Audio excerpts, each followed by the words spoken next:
ప్రభు అయిన యేసుక్రీస్తు నామమున కూడి ఉన్న బిడ్డలకు వందనాలు తెలియజేసుకుంటూ ఉంటున్నాను. ఏదైనా దేవుని వాక్యమును మనం చూసినట్లయితే కీర్తనల గ్రంథము 119వ కీర్తన 25, 26, 27 వచనాలు మనము చూసినట్లయితే, నా ప్రాణము మంటిని హత్తుకొనుచున్నది, నీ వాక్యము చేత నన్ను బ్రతికింపుము. నా చర్య అంతయు నేను చెప్పుకొనగా నీవు నాకు ఉత్తరమిచ్చితివి. నీ కట్టడలను నాకు బోధింపుము, నీ ఉపదేశమును నాకు బోధపరచుము. నీ ఆశ్చర్య కార్యములను నేను ధ్యానించేదను. హల్లెలూయా. దేవుని వాక్యము ఇక్కడ సెలవిస్తున్న చక్కని మాటను మనము చూసినట్లయితే, నా ప్రాణము మంటిని హత్తుకొనుచున్నది అంటే భక్తుడు మోషే సెలవిస్తున్న చక్కని మాటను మనము చూసినట్లయితే, భక్తుని యొక్క ప్రాణము మట్టిని హత్తుకొనుచున్నదని భక్తుడు చెబుతూ ఉంటున్నాడు. మట్టిని హత్తుకొనుచున్నదంటే మట్టిలో పడుకోవటమో మట్టిలో పడిపోవటమో కాదు, కానీ లోకాశలకు గురవుతూ ఉంటున్నాను, లోకస్తులు నన్ను మట్టిలో కలిపేయాలని చూస్తూ ఉంటున్నారు అనే భక్తుడు దేవునికి మొరపెడుతూ ఉంటున్నాడు.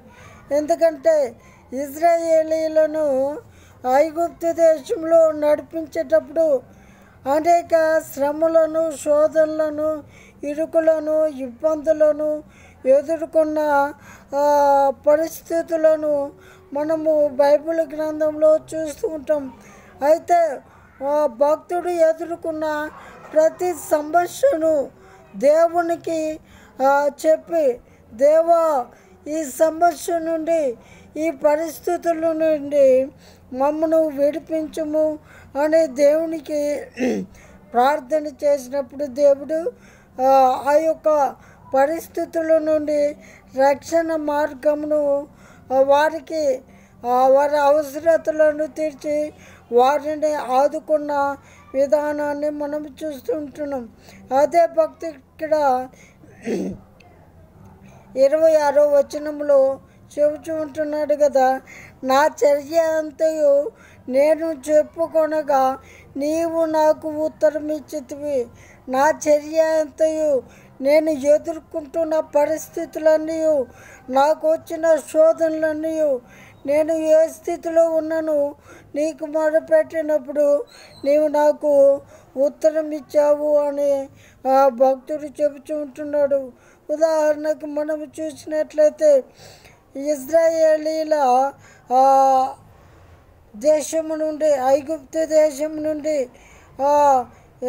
మరి ఇశ్రాయేలీలు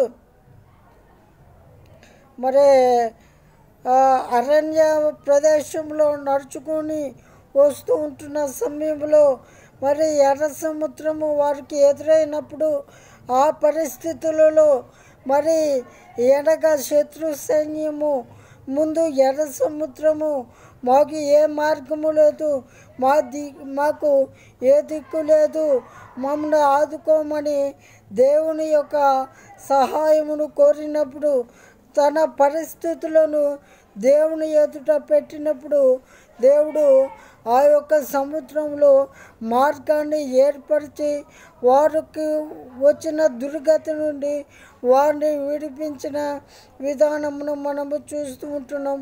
వారు ఆకలి కొని ఉన్నప్పుడు మొరపెట్టినప్పుడు మన్నాను కురిపించాడు, పూరెళ్ళను కురిపించాడు.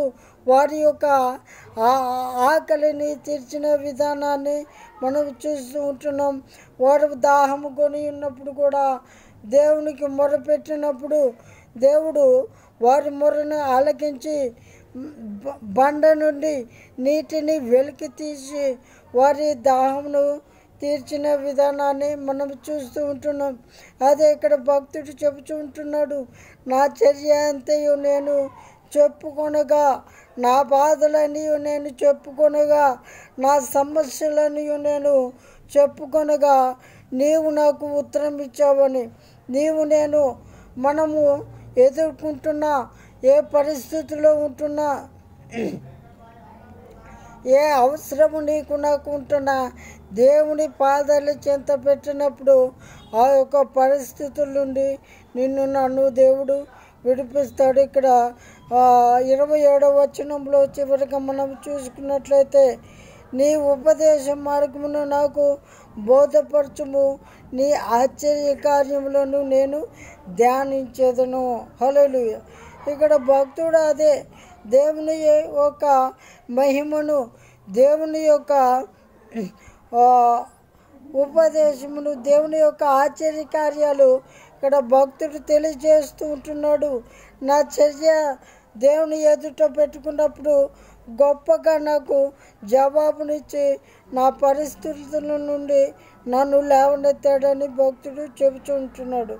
ఈనాడు నేను కూడా మన పరిస్థితులను ప్రభు చెంత పెట్టినట్లయితే ప్రభు నన్ను ఆదుకొనువాడుగా ఉంటున్నాడు. కాబట్టి దేవుని సజీవమైన రెక్కల నీడను మనము ఆశ్రయించాలని ప్రభుపేట కోరుకుంటూ చిన్న మాటలను దేవుడు దీవించి ఆశీర్వదించునుగాక.